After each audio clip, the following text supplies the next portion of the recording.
Hey, what's up? My man Cameron Matsby, I think it was. Matsby, I hope I said your name right. He posted up in the comments section asking a question, what would I do with $500 to $1,000 a month marketing budget? So I'm gonna do my best to answer this question.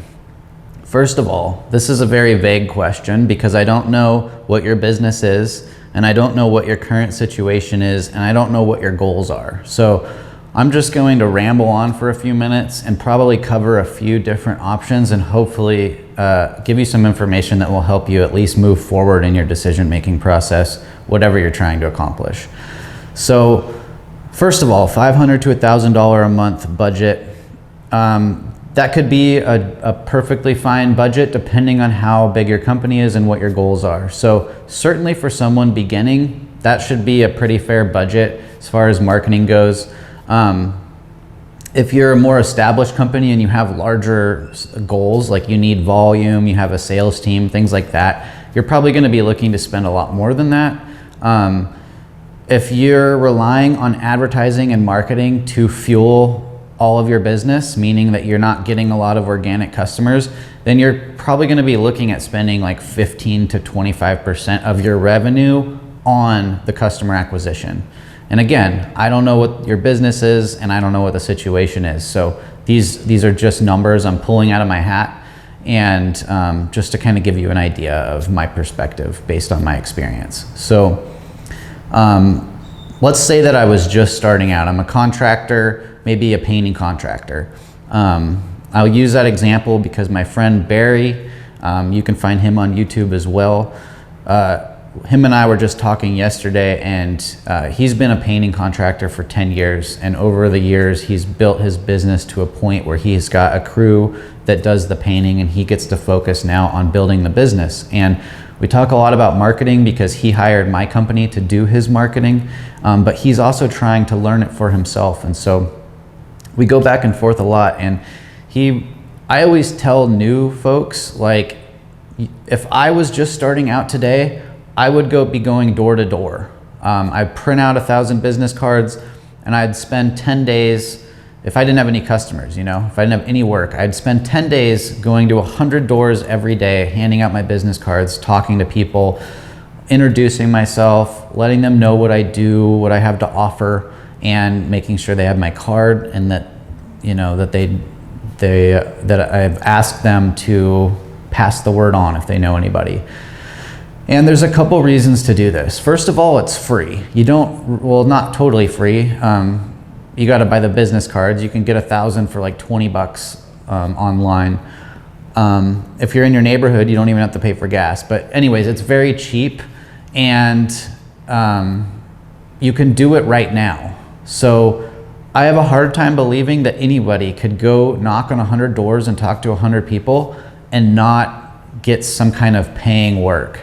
So if you do go talk to 100 people and you don't get any paying work, there's probably a reason for that. And so that's exactly what you should be doing. You probably need to work on your communication skills, your sales skills. You need to practice introducing yourself and explaining what you do and selling projects.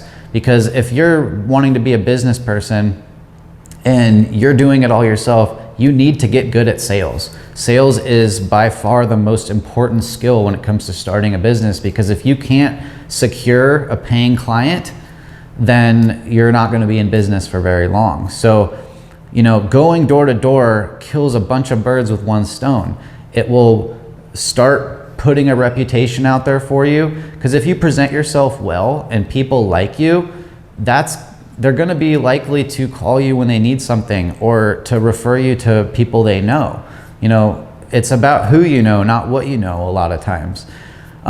So getting the word out is one thing it accomplishes, but also it gives you the opportunity to practice your communication skills, which is extremely important. If you go talk to 1,000 people in a couple weeks, you are going to be so good at introducing yourself and explaining what you do that you're going to come across as not over-invested.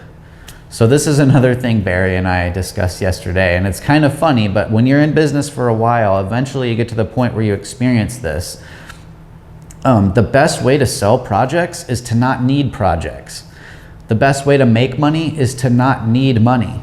When you're talking to somebody and you want them to hire you to do something, if you come across as super desperate, they're gonna be apprehensive. They're gonna be in the back of their mind asking, why does this person so desperate for this? Why do they want me to give them money so bad?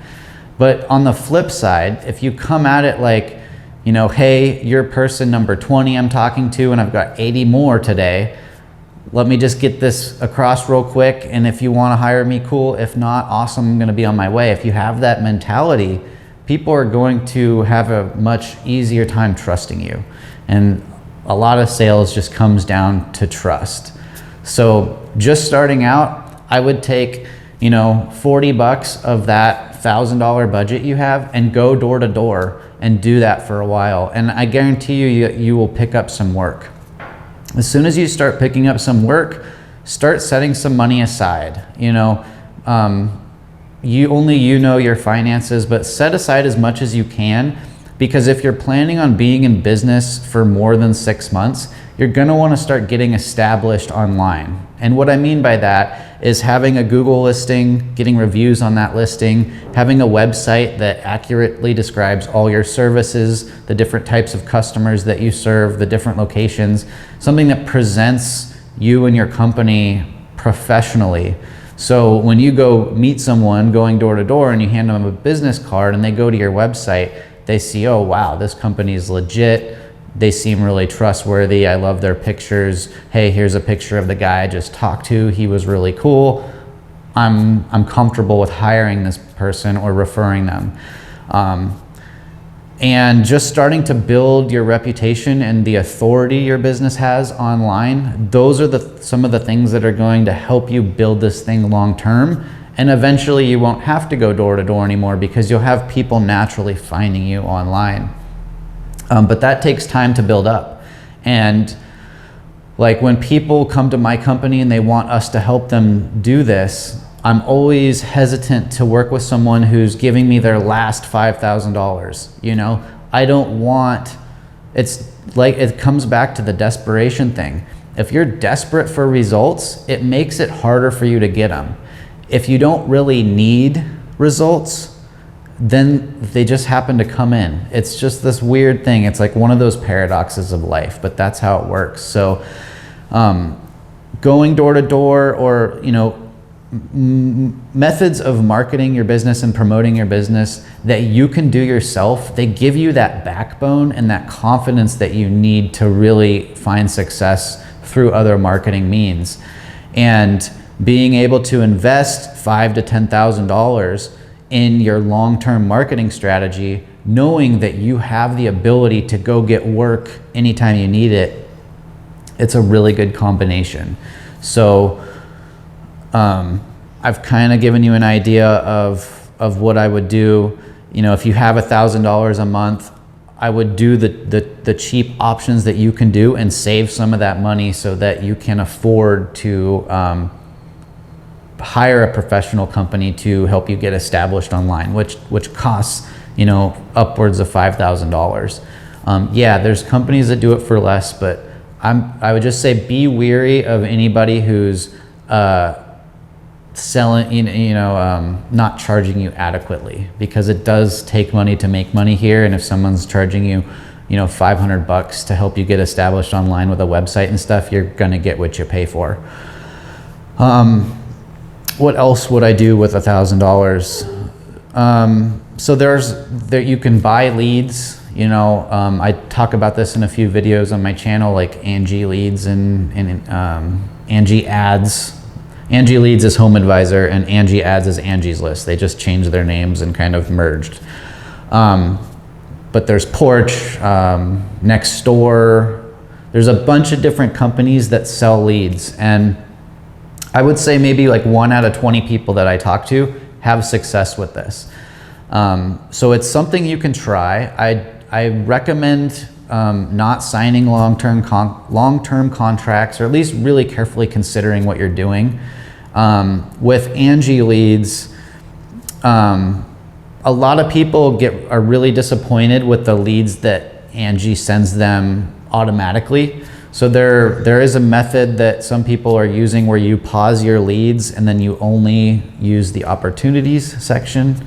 So I'm not going to get too much into that, but that's something you could try. Buying leads can work. You just need to be aware that you are immediately going to be competing with other contractors, and the positioning isn't very good because a homeowner comes in and they fill out a form somewhere and their information gets sent out to a few different contractors, and then all those contractors are calling this person, but this person has no idea who you are and who's calling. So it's not a very good dynamic. I would much prefer, if it's going to be the first interaction, I'd rather it be in person.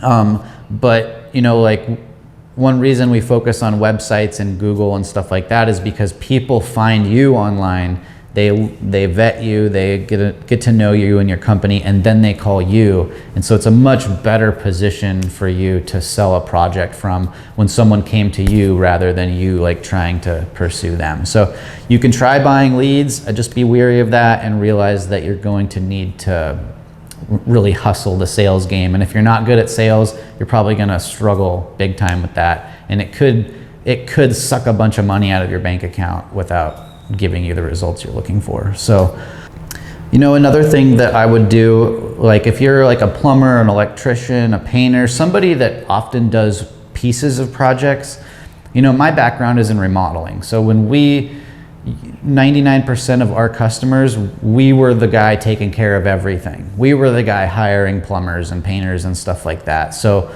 I never had to do this, but if I was a contractor that did piecework, that did pieces of projects, I would make a list of every general contractor in my area, put them on like a spreadsheet or something, and I would just call every single one. And, you know, if I was hard up for work, I'd be calling them every week. And I'd carefully track every time I called and who I talked to and what was said and all that kind of stuff. And I just call them every week. Hey, Chuck again. You know, we do really good painting. I've got 2 guys. We have some free time on our schedule. Just wondering if you need a painter right now. And of course, most people are going to be like, no, we got it covered, thanks. But when you call every single week and they're like, oh, it's this guy again, and they answer the phone and you're like, hey, it's me, you say the same thing, and they're like, look, man, I keep telling you that that we don't need anybody right now. And it's like, that's cool, but you know, something might change, so I'm going to call you again. Eventually, you know, you want them to say something like, hey, if we just hire you, will you stop calling me? You know, obviously if someone asks you to stop calling, you can stop, but eventually the day is going to come where their painter doesn't show up, or, you know, something happens and the opportunity window is open and you just happen to be there at the right time. And with this kind of work, you know, you're there at the right time, you go in, you do a good job. Okay, now you've got a contractor who's going to hire you over and over again, and you've just secured a whole bunch of work. Could be indefinitely, you know.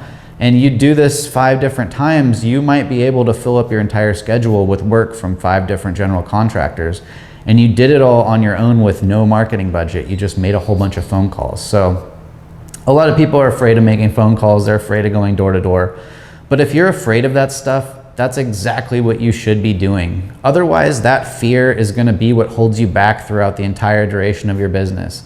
And you'll be sitting around in a few years wondering, dang, why isn't this working? Like, you know, what is it? Is it because of Angie leads, or is it because my website, blah, blah, blah? And the answer will be no, it's because you never got over your fear of talking to people and approaching people. So I guess that's the last tip that I'll end with is, if there's something in business that you're afraid of, you should go do that.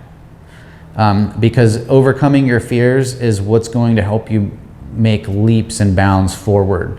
If you let fears hold you back in any one area, those things are going to hold you back forever. And eventually you're going to forget that you're afraid of it. You're just going to have the habit of avoiding it. And you're not going to be able to attribute where your failure is coming from. So moral of the story, go talk to a whole bunch of people. So man, I hope that long, rambling, convoluted answer was helpful for you. There is no, you know, I can't give you an exact prescription without knowing what your business is, where you're at with everything and what your goals are.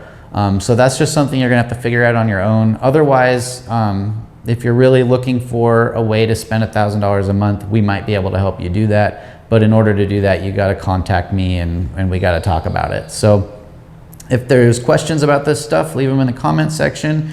If you have any ideas for videos you would like me to make or questions you'd like me to answer via video, let me know. Thank you for watching.